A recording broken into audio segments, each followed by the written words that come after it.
Good afternoon.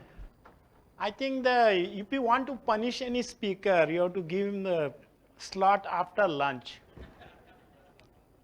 so that you can sleep nicely. So I will ensure that none of you sleep. I always used to conduct afternoon classes because the students knew that they will not be able to sleep unless they were, playing with their mobile phones. Ladies and gentlemen, thank you so much for inviting me.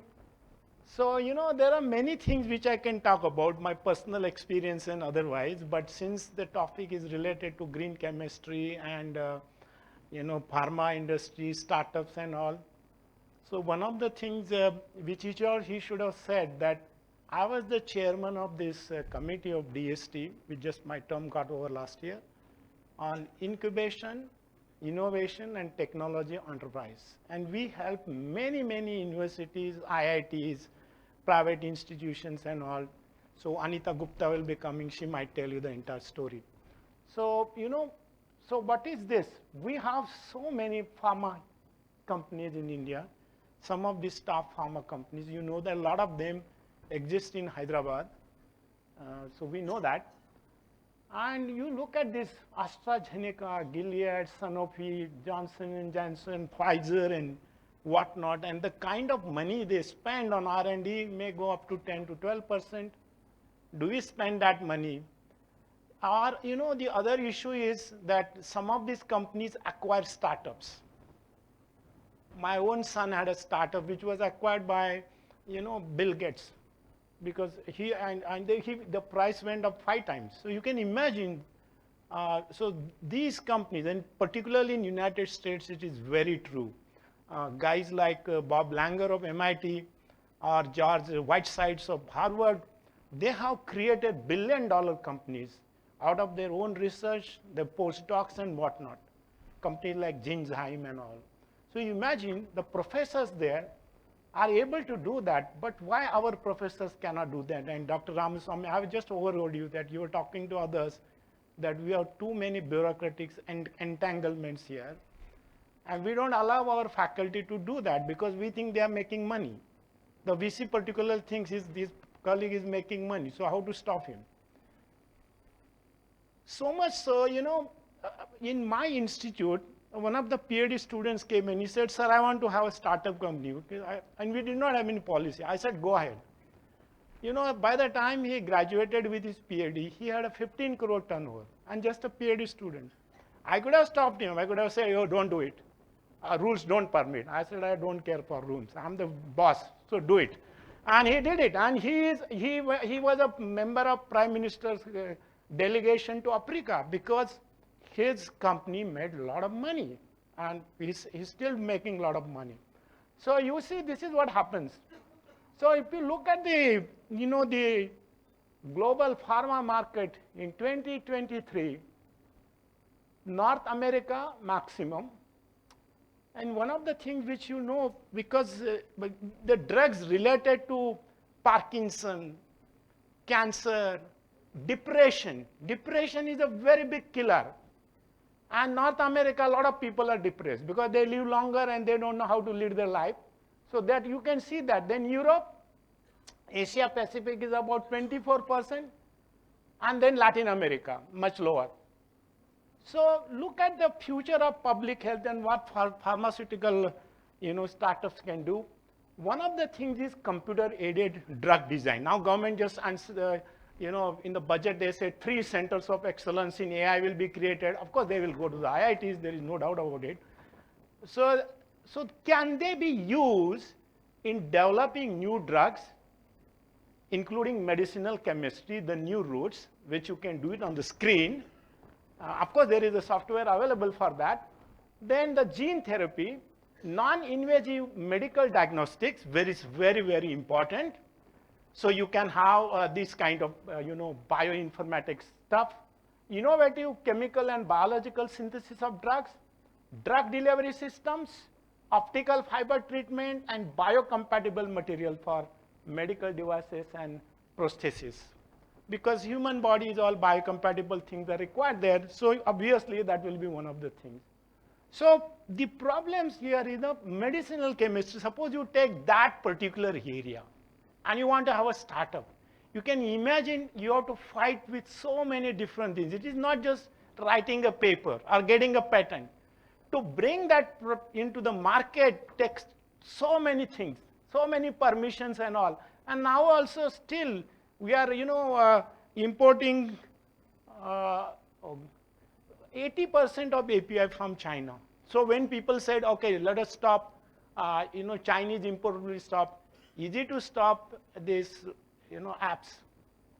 But not this, because you are N1, N-1, N2, whatever you do, that is all dependent on Chinese import.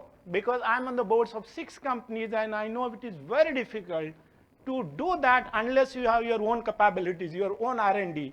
So there is a lot of scope for startups in this area. Of course, new apps and toxicology. One of the areas which people normally neglect is toxicology.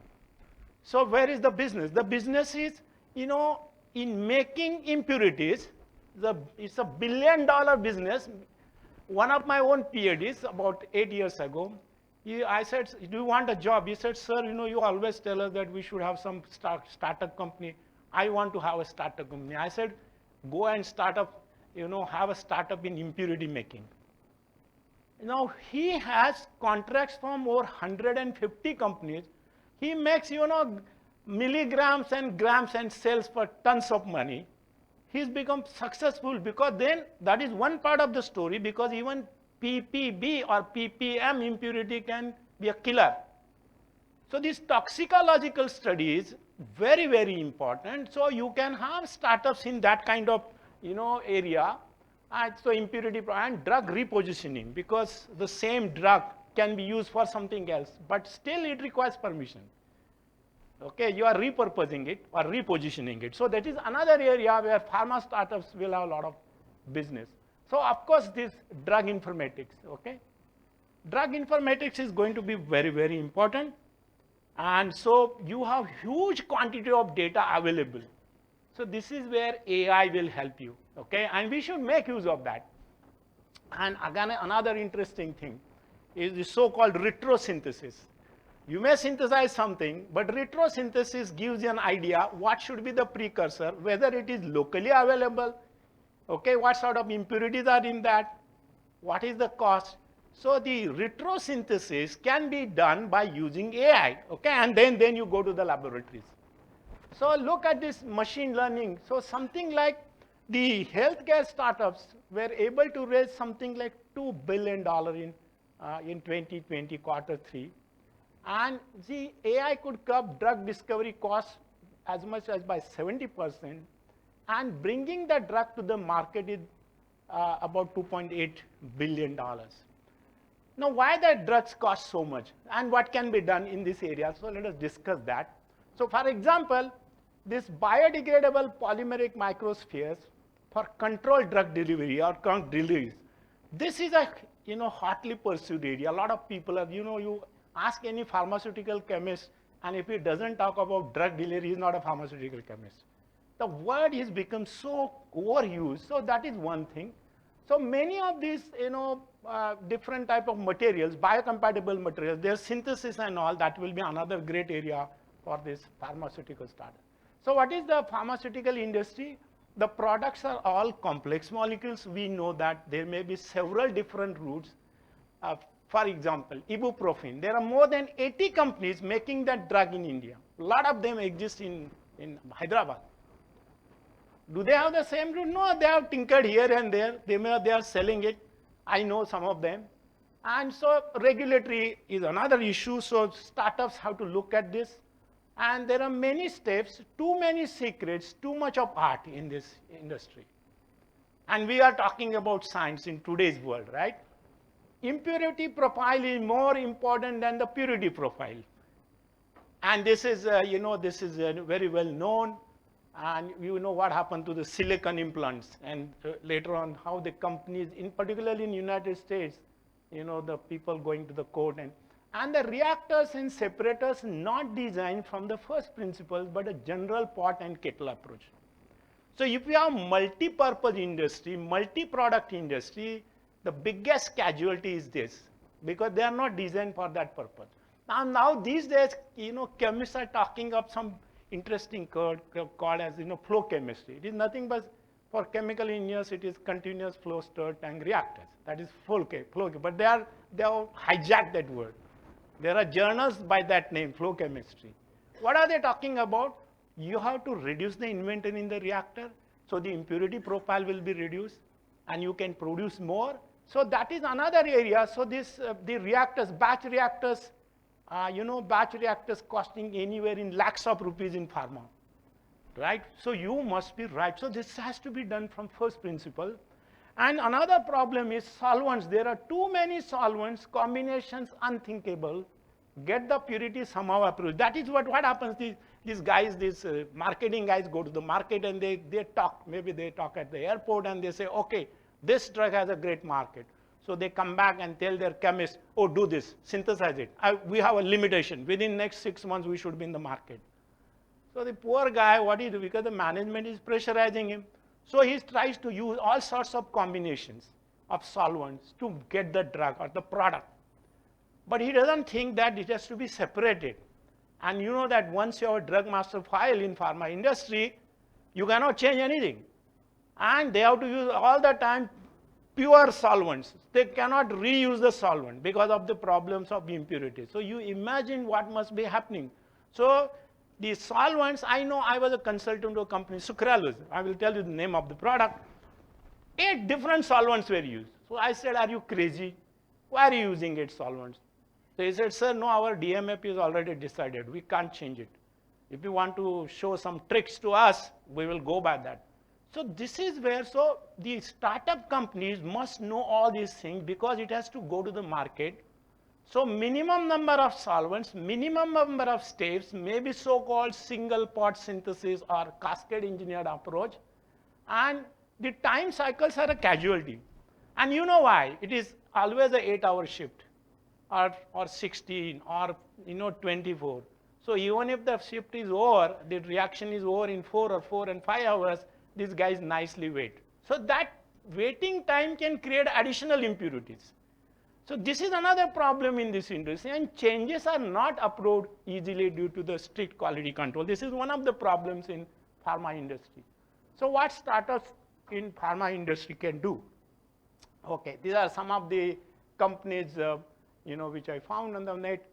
So now since my topic also concerns with green chemistry, so you can see the definition of green chemistry. Again, once again, the Americans have a bad habit of telling that they are the first in the world. Green chemistry, Paul Anastas and John Bardon, they always say that they invented green chemistry. That is not correct. So I confronted them. In fact, I wrote an article. The Solvay process is the first example of green chemistry and also chemical engineering, birth of chemical engineering. I gave the history. So there was her Queen's inspector of alkalis, George Davis. He said, replace that Lee Blanc process by Solvay process where sodium chloride and calcium carbonate react, but ammonia is required. And that is the best example of process intensification, green chemistry, name it. That is the first example. So invention, design, and application to reduce or to eliminate the use of hazardous substances. So pharma startups must know this because they have to take it to the market. It is not just writing a research paper, okay? That's not going to help them. So these are the 12 principles. And so once again, why 12? So I question these guys, why 12?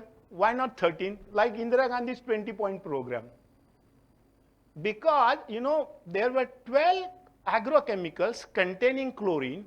So they were called dirty dozen. There was a movie also, Dirty Dozen, in early 70s. So as against that, clean dozen. That is the real genesis of this 12 principles. In all these things, prevention at source is the most important. Atom economy, less hazardous synthesis, designing safer chemicals, safer solvers, energy efficiency. So I'm going to give you some examples. Catalysis, I will not talk much about that because everybody knows. Reduced derivatives, degradation, design and real-time analysis, and inherently safer chemistry. In this atom economy, okay, catalysis and use of renewable feedstock, these are going to be Very, very important, because we will not have any crude oil in 2050. So we have to go to biomass. Furan chemistry will be one of the great ideas to deal with, okay? HMF and things like that. All right, so the green chemistry molecular design. So you have a receptor binding key events, then bioaccumulation, reactive functional groups, all these things. So in chemistry, and particularly in pharmaceutical chemistry, the role of functional groups, your pharmaceutical chemist, right? You know that 25% of the drugs contain fluorine moiety in that. So you have to bring in fluorine in the molecule. How do you bring it? HF is highly corrosive, you know that. So it has to be a Helix type of reaction. How do you do that, and how do you avoid those impurities? So this is, and also I will talk a little bit about molecular weight, how it will help. So there are, some of the challenges like supply chain disruption, need for qualified professionals, reaching healthcare professionals, collection and analysis of large, I told you about AI, increased transparency, resistance to change, data security, and solving today's pharma challenges. So some of these things, remember, for example, in India, this sector is very well developed. There are a lot of regulatory systems, okay? So Ramaswamy should be happy that, this ministry, ICMR, DBT, CSR labs were doing this. So this is, everything is known about this. And so you imagine the regularity appears, the startup fellow must know everything about that. It's not that you complete it and say, I don't know it now. I don't know what the regulatory affair is. He must think on the very first day that he has to take it to the market. So companies must set up better research facilities. So even if you have an incubator, do you have those facilities? Or they bring their own? I don't know what you have here, but this is one of the questions I always used to ask to these people who apply to our committee. Suppliers must dissolve the dependency that Indian pharma has a Chinese product and biomolecules. Now this is biosimilars and all, that area is becoming very, very important. And legislators must drop more research friendly. So luckily in this budget, a lot of emphasis is given on pharma industry, and budget is given. So that was mentioned by the Madam Sitaraman. And pharma must establish more testing centers, toxicology particularly for this, okay? So development of APIs, drug used in clean chemistry. So you can see that the kind of molecules, it is like stitching the, piece of cloth, stitch different, moieties together. How do you do that using AI? So look at this. So E factor, I told you about the environmental quotient. Why this E factor is so important? And one of the slides I have a little later, so I will talk about that a little later. So solventless synthesis, if there is no solvent, that will be very, very good, or water as a solvent. So this is one important. Then alternative reaction media, including supercritical carbon dioxide, one-pot synthesis, where you have similar type of catalyst, or multi-component reactions, continuous processing, which I mentioned about, the so-called flow chemistry, and process intensification approaches, and for atom economy, and waste minimization and waste reduction. These must be on the a table of this startup. So chemical engineering will be very, very helpful to these startups. Chemical reactors are used to produce high value chemicals from lower value chemicals. This is unique. What is unique about chemical engineering? It talks about rate processes and the volume reduction. So whether it is a chemical, biological, nuclear, physical, these are all rate processes. Can you increase the rate? If you increase the rate, that means you will reduce the byproduct formation, your impurities will go down, and that is very important, okay, for this. And so transformation of coins, chemical I mentioned, biological, nuclear, and combo reactor. So this is the one which is taking a very big center stage. So like reactive distillation, precipitation, reactive crystallization, dissociative extraction, and whatnot. So I will talk a little bit about that. So in green chemistry's execution in green synthesis, we perform using holistic design of active pharmaceutical ingredients, minimizing hazards and pollution. This pharma industry, they deal with highly hazardous things, okay? And that, they have problems like the this so-called, Grignard reagent, Grignard reaction, highly hazardous. Many accidents have taken place in pharmaceutical industry.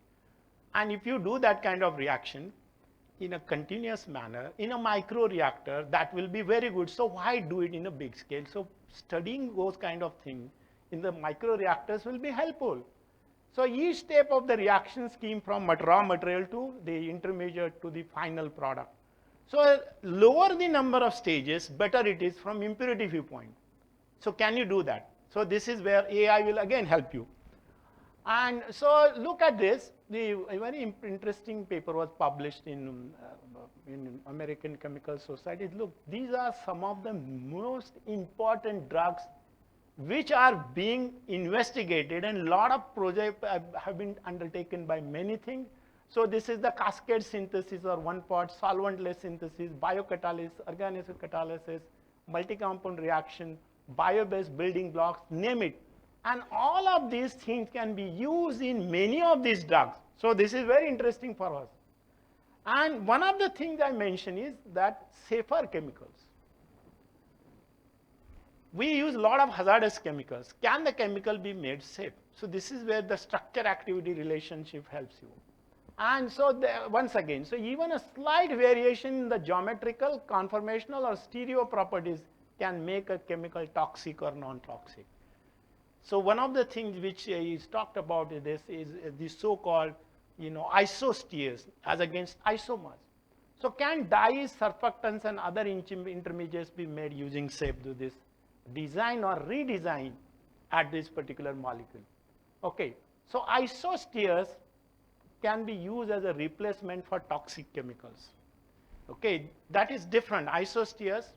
So like that, you have similar molecular and electronic characteristics, but are not necessarily structurally related, but have often similar physical or other properties. These are called isosteres as against isomers.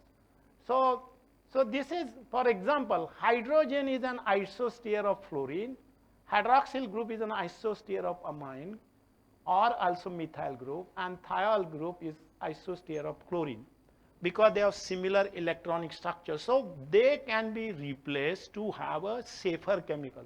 So for example, benzene, thiophene, and pyridine, they are isosteres, although they are structurally different. So can it be used, for example?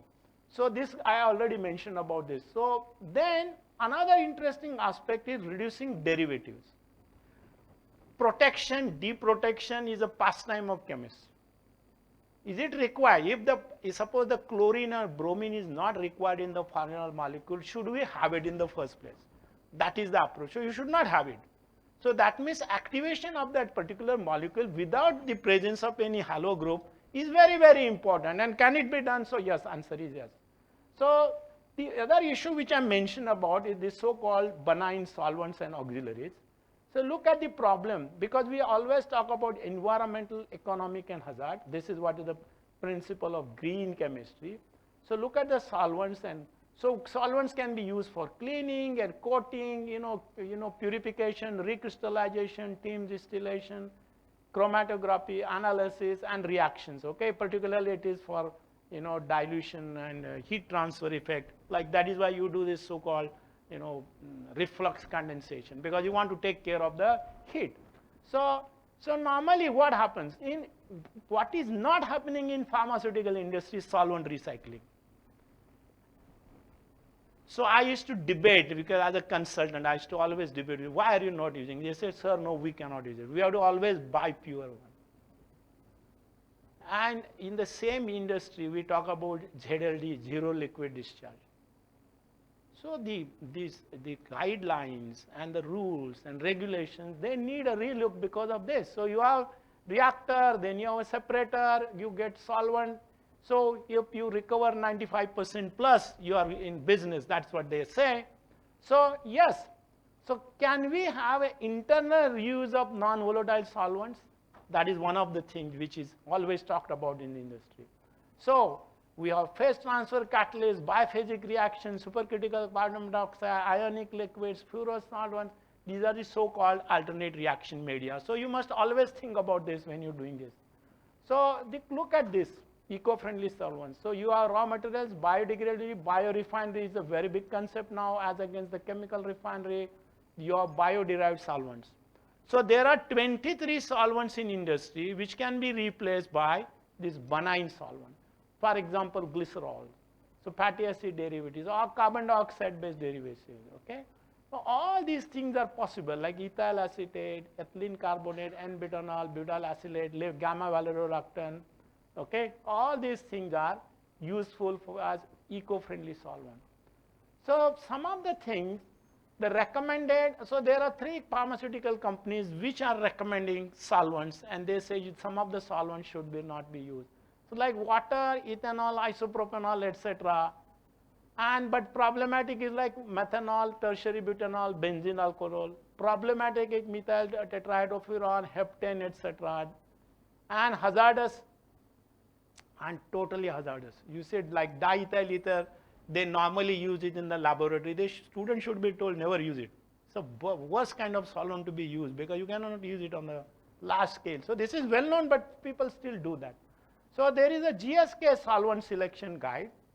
There was an article by GSK in OPRD. So they are saying that what are the green options available? Water, and butanol, isobutanol, butyl acetate and all that. And this side you go, there are some issues, okay?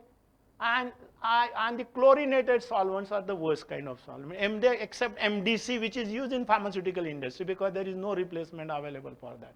Some of the reactions are done in negative temperature. So we know that. So this is the so-called EHS score. This is environmental health safety. CED is the cumulative energy demand and for production of chemicals. So you can see that if you come towards this 0, 0, this is the energy required, megajoule per kg. It has to be brought down. That is what it is called, so green solvent. Okay? So can we do that? So look at this, like this solvent, TFS solvent, like THF is used in large number of industries, but that's not a green solvent, okay? Remember that. So this is one of the reasons why it should not be used. And look at the design for energy efficiency. So many times we do distillation. As a chemical engineer, distillation is a great idea, right? But distillation is a bad idea industrially. Why? Because look at the cutting cost. In the chemical transportation, this is total USA department data from Nature. This was published in Nature.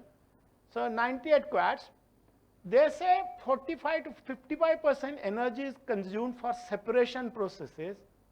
And if you use membrane-based separation, you will reduce 98%. And in pharmaceutical industry, membrane separation is the best separation. And if you have molecular weight more than 250 Dalton, you should use membrane processes, not distillation or extraction. That is what is very, very important if we want to develop some products in pharmaceutical industry. So yes, so you have microfiltration, ultrafiltration, nanofiltration, RO and whatnot, and you can see that the transmembrane pressures. So yes, we can use membrane filtration, okay, nanofiltration, 250 molecular weight. Then in the case of new molecules, long and complicated process, and one of the interesting part is advances in human biology and disease are opening exciting new possibilities for breakthrough medicines. Believe me, this is not one single discipline, it is a combination of cross disciplines. So many things you have to learn. You have to learn biology, you have to learn chemistry, you have to know structure-activity relationship. You must know at least if you are in that business. So in startup, you understand the challenges in understanding and applying these advances to the treatment of diseases. Ultimately, it is used for disease, right? So yes, and so the drug discovery cycle, the compound collection, high throughput screening, hit to lead, and you can see the so many lead sources. Then you go to the chemical synthesis. Here you see again, and you do the optimization, design, redesign. All those things are done. So there is so-called pre-discovery process where you want to understand the disease and choose the target molecule, which is highly cross-disciplinary. And there is something called pharmacogenetics and pharmacogenomics. Okay, these are two important disciplines which have been developed in in the drug industry. And the targeted drugs are only effective in specific subpopulation respondents. Okay, So the treatment of non-responders puts these individuals at unnecessary risk for adverse effect. Okay, and there are always debates in media. And in the drug discovery, to find a drug candidate, how do you create a new molecule? And I told you, if you are trying to have a startup company to develop a new molecule, it is a horrendous task. It is not easy to do that. So perform tests on that molecule and then optimize or change its structure to make it work better. Again, AI will help us here. So understanding is very, very important, because see the number of compounds you could have anywhere between 5,000 to 10,000 compounds, which can work on that. Okay? And the preclinical trial to test the extensively that determine the drug is safe enough. And so I mentioned that in green chemistry we are talking about safety now. This is for human use. So drug discovery and preclinical trials can take from 3 to 6 years. So that is why the drugs cost so much. Okay. Then another interesting part is, drug development, FDA approval, and the clinical trials, how the candidate drug is tested, that will take itself up to 6 to 7 years. So you can imagine, that is another problem. And then FDA reviews all results of all testing to define whether the drug can be approved. And anywhere between hundreds to thousands of pages of information is collected. So that means, once again, we have to do this AI business, and 6 to 2 years this review process takes. And then the manufacturing. Now, if you have something which has been already going through it and you want to have a startup on that particular thing, imagine it already so many years have gone by. Then you want to go for generic, argument's sake. And in pharma industry, even half a water molecule, they will extend the patent life. That is what they are doing in pharma industry. So see, the ongoing studies and phase 4 trials, they monitor the drug as it is used in large population to catch any unexpected serious side effects. Okay? So the total cost is anywhere between 800 million to 1 billion, and it takes 10 to 15 years. Therefore, these pharmaceutical drugs cost a lot. Okay? This has to be, and so from GMP, from small scale to large scale, purity, as I mentioned, is not as important. Impurity and 001 impurity can be disastrous in the long run. So we have to know all these issues. So remember, the drug discovery, preclinical, clinical trials, FDA review, large scale, then only one FDA approval molecule. You can imagine how many years, anywhere between 10 to 12 years. And so another interesting part here is, because we are talking about reactors. The round bottom flask is the worst kind of reactor you can use in the laboratory. It should be thrown out of the window. Don't do that, it may break and somebody will get hurt. But what I'm trying to tell you, that does not give any data for scale up, because we don't know what are the mixing quality of that. Okay? So, and then again problems of chemoselectivity, regioselectivity, enantioselectivity, stereo. You see how many selectivities are involved. So if you start with 1 kg, you may get ultimately 1 gram. And so there are so many separation processes in that. So that is a very big issue. Okay? And so the problem here, you see, this is very important. Petroleum industry, 1 million to 100 million tons per annum, and go to pharma, it is 10 kg to 1000 kg.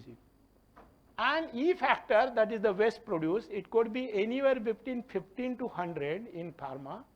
And these are all batch processes, multiple processes, and 10 to 30 steps anywhere.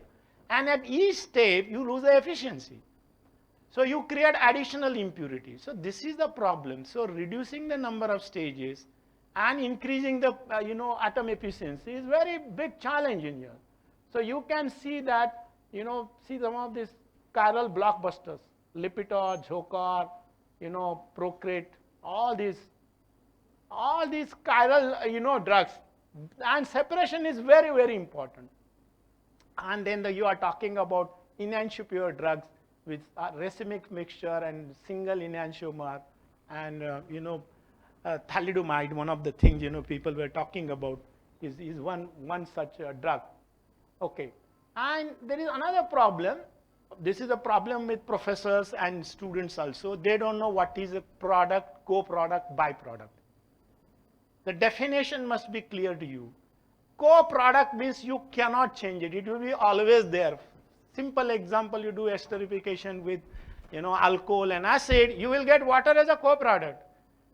If you don't want water as a co-product, you have to use maybe olefin, something like that. But if you are doing chlorination of benzene and you get monochloro, dichloro, trichloro, etc., these are parallel reactions, sequential reactions. So there is a huge confusion. A plus B, C desired and D undesired. A plus B desired and A plus B, D undesired. These are two parallel reactions. And parallel reaction, you can always change the selectivity, not in a reaction where you have a co-product. Byproduct, yes. So catalyst will play very, very important role in byproduct separation, but not in the co-product separation. Remember, this is what is written over here. So for example, suppose you take simple example, phenol and benzoic acid, see how many things are there. Now you cannot show like this, actually. I have deliberately shown here. These are three different reactions. And in fact, there are more than that. So you see, there are 7 different reactions there. Unfortunately, the slide was not there. Good.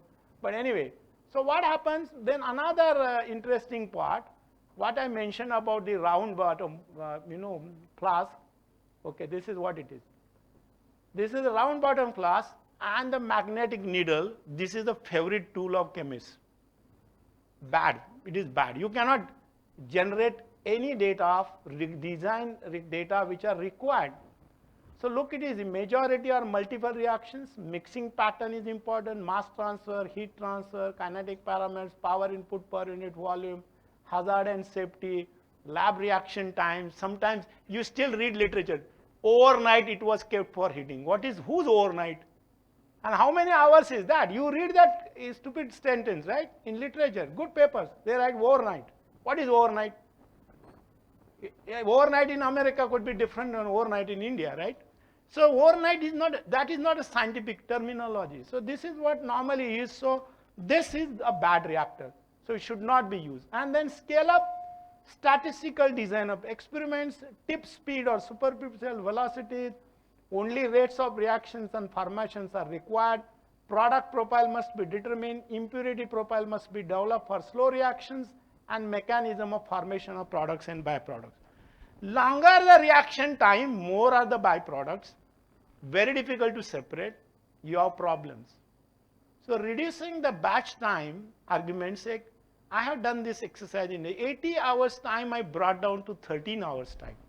You can imagine the increase in productivity of that particular product, okay, because you have reduced it, the reactors. Then also the impurities have gone down substantially. So reduction in reaction time, increasing the rate of reaction is very important. So in retrosynthesis, once you have the target molecules, then you choose different routes, as I mentioned before. You have previous materials handling experience, back up the envelope flow sheet, types of solvent, catalysts, currently available plant and machinery, and principles of green chemistry. All these can be done. For example, ibuprofen requires 6 stages. We can design it and bring it back to 3 stages. Obviously, so 6-stage process, 40% atom economy, 3-stage process, 88% atom economy. Okay, we can do all sorts of things. And the role of addition on product selectivity and reactor performance. What is a limiting reactant? What is the control of reaction temperature, the exothermic reaction? Then product profile, which should be taken in the reactor and which should be added. Many times people don't know this, even in the industry. And reactivity of individual molecules. And many times people have this stupid idea, I'm using this harsh word. Equimolar reactions can never go to completion. And if he has written that, he is telling a lie. You know reaction kinetics, the rates. As the concentration goes down, the rate of reaction goes down. So it will take infinite time to go to 100% conversion, unless one of the reagents is taken in excess. Remember, equimolar reactions can never go to 100. If he has written like that, he is telling a lie. Okay? It can never be done. It's against the principles of kinetics. Okay? So obviously, many times in role of nanoparticles, you have nanoparticles, whether they are catalysts or just like that. So your inert materials, catalyst, in situ generation, and so many times you can convert a single phase reaction to 2 or 2 to 3 and 3 to 4 phase system, and you can see the selectivity can be increased. Now this is, against the, common concept about reactions. Most of the chemists would like a homogeneous reaction because they are afraid of mass transfer and heat transfer effects, okay? So mass transfer particularly. So for example, simple alcohol, how many ways you can make this alcohol? So starting material. Well, simplest will be the, the olefin, right? And many others can be used. Lithium alcohol. And then this can it be done in a single reactor, A goes to B goes to C to D, or a convergent reactor like this. So, or you see the real challenge is this Taxol is a molecule, very difficult. How many chiral centers are there? And how will you build this molecule unless you really think of doing it? So this is where the atom economy and all those principles. So like ibuprofen I mentioned about, there are 6 reactors plus separators, and you look at these 3 reactors, so it has gone to 77%. But the starting material in both the cases, here it is, isobutyl benzene. So same thing we can do it, and you go down here. See, the number of stages has increased, waste has increased, solvents have increased, so it is a bad idea, okay? So no, it's not a green chemistry, okay? So any reaction if we do, we have a reactor, then we have a separator, then a final separator, product and recycle. This is what a general plant will be. And each and every equipment must be efficient. And that must have minimum volume. So that means continuous processing, minimum volume. So yes, so I mentioned before, never try for 100% conversion with molar equivalent. That's a bad idea. Okay. So continuous operation is cost effective and the safest. So look at the reactor performance. How many things? The conversion, selectivity, yield, the kinetics of the reaction, dependence on concentration, temperature, pressure, mechanism, catalyst, thermodynamic limitation, and chemical reactor. And this is where we'd like to have minimum volume, okay, minimum reaction time, and look at the heat transfer effect. So all these things are going to matter as far as the reactor design is concerned. And these data must be collected in the laboratory. Okay. So which will influence the selectivity? I won't go into the details of this because this is a little bit of mathematical. So I will tell you something.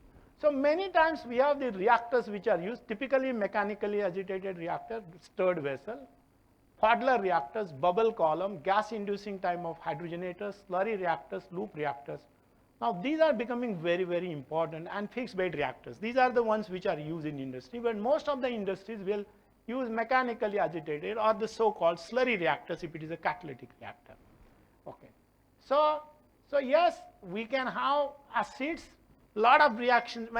Chemical industry uses a lot of acids, homogeneous acids. So can we replace them by solid superacids? So we can have many, many ideas. Well, this is done in my laboratory. I won't go into the details of that. But yes, we can have many beautiful, highly superacidic solid catalysts. And I mentioned about one-pot synthesis, which is a cascade engineer. You can see that there are now 3 reactors and 3 separators. If we combine that into just one reactor and one separator, which we showed in the case of a phase transfer catalyzed reaction and solid acid catalyzed reactions, where the both are more than one reactions use the same catalyst. So that concept can be used in this, in this kind of thing. So cascade engineer, we can use solid acid, PTCs, solid bases, gas, liquid, liquid, solid, and multifunctional catalysts.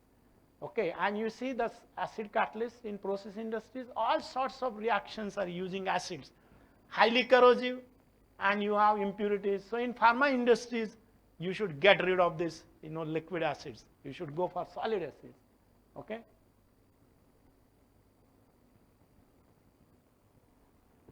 So one of the things is superacids and Hammett acidity, So for example, you have all these liquid acids. This is called magic acid with H0 of -20.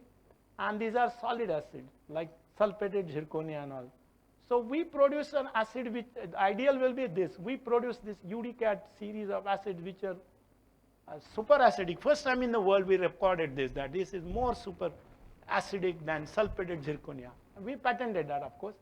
So we have, see, for example, Friedel-Crafts reaction. This is simple reaction. You can see that you get this HCl is generated. Instead, you can use H-beta zeolite, and you produce the same thing. So this kind of reactions can be done in many reactions in pharmaceutical industries.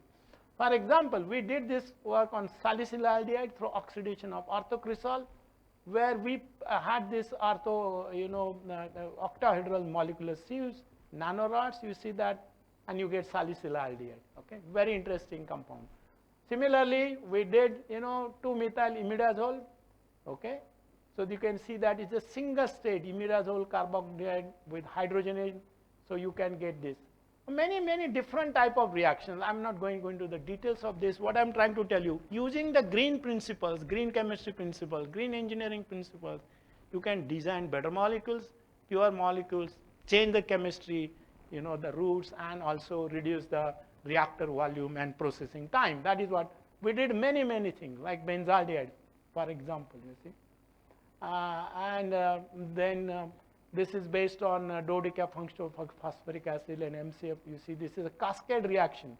So we did one, I told about cascade in the beginning, and then we did this, and we got this kind of product. We have done palladium nanoparticles, carbon-based graphene oxide monoliths. You can see the kind of reactions which we can do this. So graphene oxide base is sulfonic acid, because this is a solid acid. Now that can be used in these kind of reactions. So many, then one of the things, 6-aminopenicillinic acid, this is an enzymatic reaction. You can see that we develop this particular process. So anyway, so what it ultimately means, you can have a lot of good green chemistry based chemical reactions, enzymatic reactions in pharmaceutical industries, like this chemoselective acetylation of 2-aminophenol, with vinyl acetate, and then the tandem catalyst, what we have done here with MCF, okay? So this is the one-pot synthesis. So many things we did, in our laboratory. So like Beckmann rearrangement with beta zeolite, or, fluconazole, which is the antifungal precursor, 4-aminotriazole, or API for calcium channel blockers, control of hypertension. See, this is based on solid-based catalyst. Okay, and it goes in number of drugs, the rimiterol, a bronchodilator, okay, or ambroxol. This is the expectorant from paracetamol. Very interestingly, we are not even producing para-aminophenol in this country. Para-aminophenol is such an important derivative. It's not being produced. 99% of that is imported, and it is required everywhere. Okay. Or this is 4-aminophenol I mentioned, this is the one which is going to then Heck reaction, another important reaction. Okay, so remember, this is done on palladium on carbon and hydrogenation. So this becomes very important. So many reactions which we have done in our laboratory, or you can do the redesign of citrulline process, and the salt-free esterification of amino acids, or the 3 liquid phases, tri-liquid phases. We did a lot of work in this area, model this type of reactions, where instead of the biphasic liquid or solid liquid, you can recycle. The reaction occurs in this middle phase. Okay, so I got a patent, 2 patents on this, on the reactor design part of new types of reactor. You can see that this middle phase, this is catalyst-rich phase, so 3-phase reaction. Okay, so we can have PTC alkylation reaction, we can have that beta blocker by PTC reaction, and asymmetric synthesis. See, I mentioned about eco-friendly solvents. See how many solvents, these 20 solvents can be used instead of the solvents which were mentioned above. So this is UDCAT3, which we developed, which is a redox type of material, and whatever could be done by titanium silicate 1, that is NECAM, we could do all these reactions by using our catalyst. So we did, and then the regioselective separation, you can imagine. So the list is very long, and supercritical CO2. So you can see the phase change mechanism, supercritical. Okay, we have done many reactions in supercritical CO2, particularly the hydrogenation in supercritical carbon dioxide.